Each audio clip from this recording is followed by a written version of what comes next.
नमस्कार, बहुत स्वागत है आपका। सावन के महीने में भगवान शिव की पूजा करने का विशेष महत्व है। भगवान शिव को बिल्वपत्र सबसे ज़्यादा प्रिय है, क्योंकि बिल्वपत्र अर्पित करने से भगवान शिव की कृपा मिलती है। अब देखिए, बिल्वपत्र चढ़ाने के कुछ नियम हैं।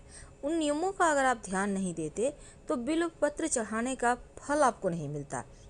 तो सावन माह की शुरुआत हो चुकी है और भगवान शिव का सबसे प्रिय महीना है।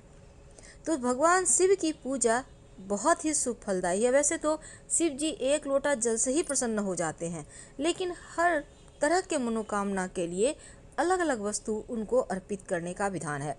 ऐसे में आज हमारा चर्चा है बिल्वपत्र पर।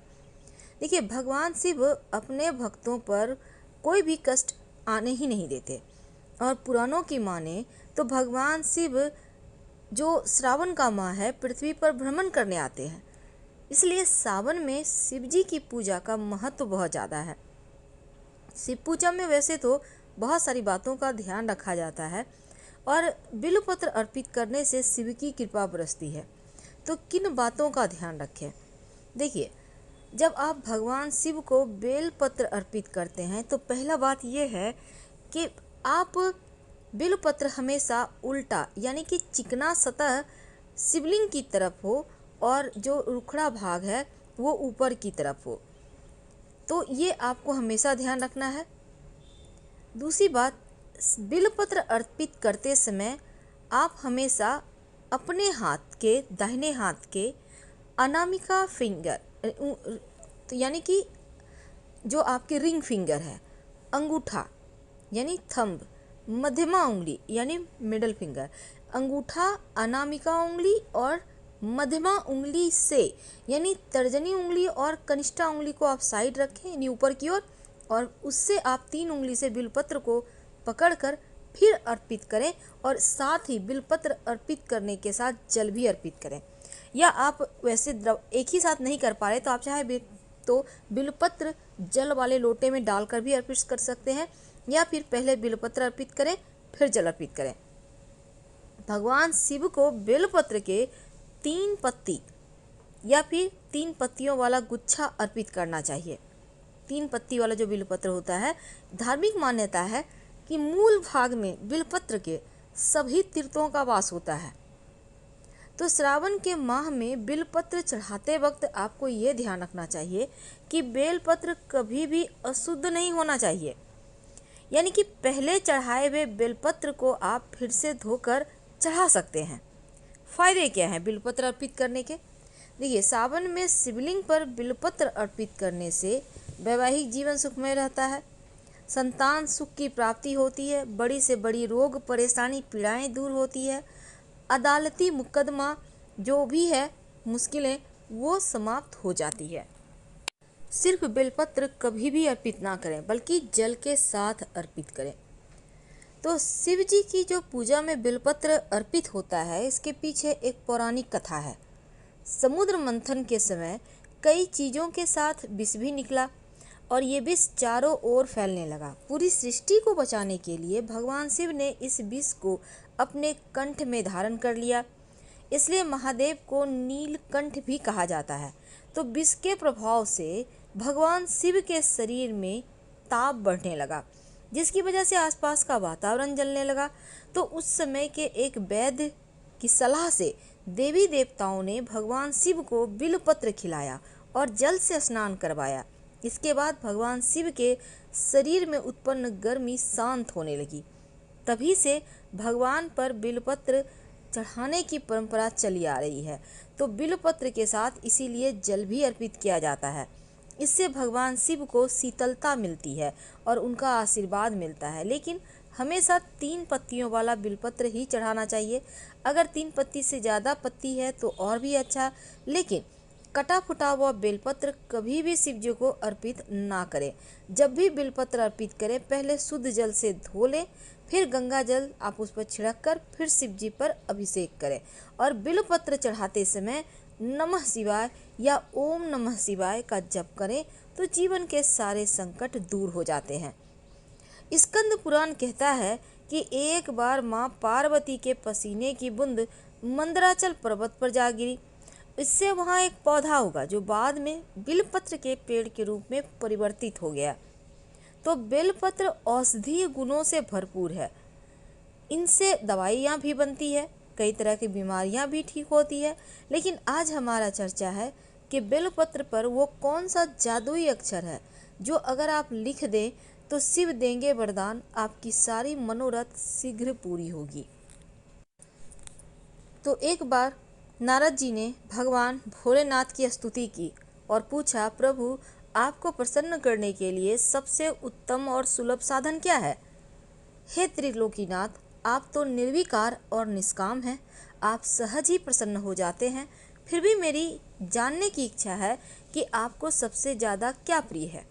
तो नारद जी की जिज्ञासा को देखते हुए भगवान शिव ने कहा, नारद वैसे तो मुझे भक्त के भाव सबसे प्रिय है, लेकिन फिर भी आपने पूछा है तो मैं उत्तर जरूर दूंगा। मुझे जल के साथ साथ बिलपत्र बहुत प्रिय है और जो लोग अखंड बिलपत्र मुझे श्रद्धा से अर्पित करते हैं मैं उन्हें अपने लोक में स्थान देता हूँ। भगवान का जवाब सुनकर नारद जी महादेव और माँ पार्वती की वंदना कर अपने लोक चले गए। अब नारद जी के प्रस्थान के बाद माँ पार्वती ने भगवान शिव से पूछा, हे प्रभु मेरी यह जानने की बड़ी उत्कृष्ट इच्छा हो रही है कि आपको बिल्वपत्र इतनी प्रिय क्यों है, कृपा करके मेरी जिज्ञासा शांत करें। तब शिव जी कहते हैं, हे शिवे, बिल्व के पत्ते मेरी जटा के समान हैं। उसका त्रिपत्र यानी 3 पत्ते ऋग्वेद, यजुर्वेद और सामवेद हैं। शाखाएं समस्त शास्त्र का स्वरूप है। बिल्व वृक्ष को आप पृथ्वी का कल्प वृक्ष समझिए और ब्रह्मा विष्णु शिव स्वरूप है।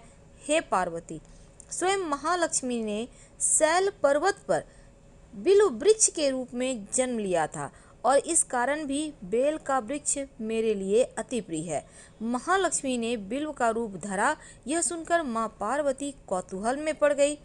माँ पार्वती कौतूहल से उपजी अपनी जिज्ञासा को रोक न पाई और उन्होंने पूछा कि देवी लक्ष्मी ने आखिर बिल्व वृक्ष का रूप क्यों लिया? आप यह कथा विस्तार से बताएं। फिर भोलेनाथ ने देवी पार्वती को कथा सुनानी शुरू की। महादेव ने कहा कि हे देवी, सतयुग में ज्योति रूप में मेरे अंश का रामेश्वर लिंग था। ब्रह्मा आदि देवों ने उसका विधिवत पूजा अर्चना किया और इसका परिणाम यह हुआ कि मेरे अनुग्रह से वाणी देवी सबकी प्रिया हो गई और भगवान विष्णु को सतत प्रिय हो गई। मेरे प्रभाव से भगवान केशव के मन में वाग देवी के लिए जितनी प्रीति उपजी थी वह स्वयं लक्ष्मी को नहीं भाई। अब लक्ष्मी देवी का श्री हरि के प्रति मन में कुछ दुर्भाव पैदा हो गया और वह चिंतित और रुष्ट होकर चुपचाप परम उत्तम श्री शैल पर्वत पर चली गई और वहां उन्होंने घोर तप करने का निर्णय लिया। उत्तम स्थान चयन करने लगी तो महालक्ष्मी ने उत्तम स्थान निश्चय करके मेरे लिंग विग्रह की उग्र तपस्या प्रारंभ कर दी और उनकी कठोरतम होती तपस्या जा रही थी। यह हे परमेश्वरी, कुछ समय बाद महालक्ष्मी जी ने मेरे लिंग विग्रह से थोड़ा ऊर्ध में एक वृक्ष का रूप धारण कर लिया और अपने पत्तों पुष्पों द्वारा निरंतर मेरी पूजन करने लगी।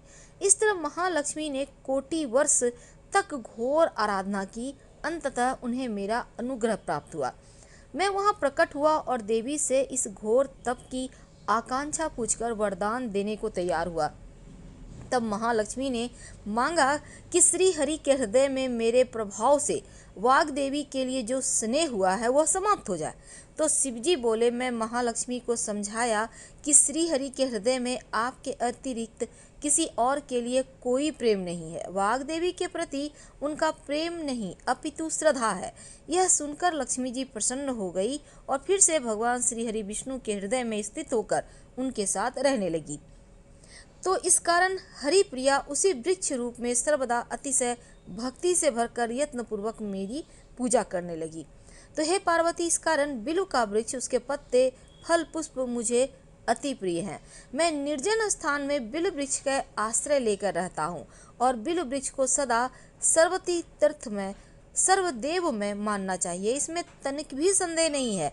क्योंकि बिल्व पत्र, बिल्व पुष्प, बिल्व वृक्ष अथवा बिल्व काष्ठ के चंदन से मेरी पूजा जो करता है वह भक्त मेरा अति प्रिय है और बिल्व पत्र के वृक्ष को शिव के समान ही समझो। वह मेरा शरीर है जो बिल्वपत्र पर चंदन से मेरा नाम अंकित करके मुझको अर्पण करता है। मैं उसे सभी पापों से मुक्त कर अपने लोक में स्थान देता हूँ। हे देवी, उस व्यक्ति को स्वयं लक्ष्मी जी भी नमस्कार करती है जो बिल्व से मेरा पूजन करता है। जो बिल्व मूल में प्राण छोड़ता है उसको रुद्र देह प्राप्त होता है और मेरी पूजा के लिए बेल के उत्तम पत्तों का ही चयन करना चाहिए। चिकना भाग शिवलिंग के ऊपर रहेगा। और एक बात हमेशा याद रखिए कि बेलपत्र में चक्र और वज्र नहीं होना चाहिए और बेलपत्र में कम से कम 3 पत्ते जरूर हों। 3 से लेकर 11 पत्ते तक होते हैं। जितने ज़्यादा पत्ते होंगे उतना ही अच्छा है। अगर आपको ज़्यादा पत्ते मिल जाते हैं तो शिव जी को अर्पित करने के बाद उठाकर उसको सुखाकर संभाल कर रख लें। ये जीवन में खुशियाँ बढ़ाता है। और अगर बेलपत्र ना हो तो बेल के वृक्ष का दर्शन ही कर लें, उससे भी पाप नष्ट हो जाते हैं। दूसरे का चढ़ाया हुआ बेलपत्र का कभी अनादर ना करें। चलिए आप जानते हैं कि बेलपत्र में क्या लिखें और कैसे लिखें। देखिए, सबसे पहली बात, जब आप शिव जी को अर्पित करने के लिए बेलपत्र लेकर आएंगे तो उसको आप फ्रेश कर लें। आपके पास जितना भी बेलपत्र है, 5, 11, 21, 108 एक भी है तो भी चलेगा। अब इस पर चंदन घिस लें, सफ़ेद चंदन, लाल वाला नहीं। इससे आप डंठल, बेलपत्र के डंठल के सहारे ही राम लिख सकते हैं। राम इसलिए क्योंकि राम जी को, वो उनके आराध्य हैं, शिव जी के। भगवान श्री हरि शिव जी को भजते हैं और शिव जी श्री हरि को, तो राम शब्द वो हमेशा ही जपते हैं। तो राम लिखिए, या फिर आप तीनों पत्ते पर जैसे ओम नमः शिवाय है वो लिख दीजिए। इससे भी आपके जीवन की परेशानियां समाप्त होती है और आप विधि पूर्वक उन्हें अर्पित करें। हम आपसे विदा लेंगे। हर हर महादेव। धन्यवाद।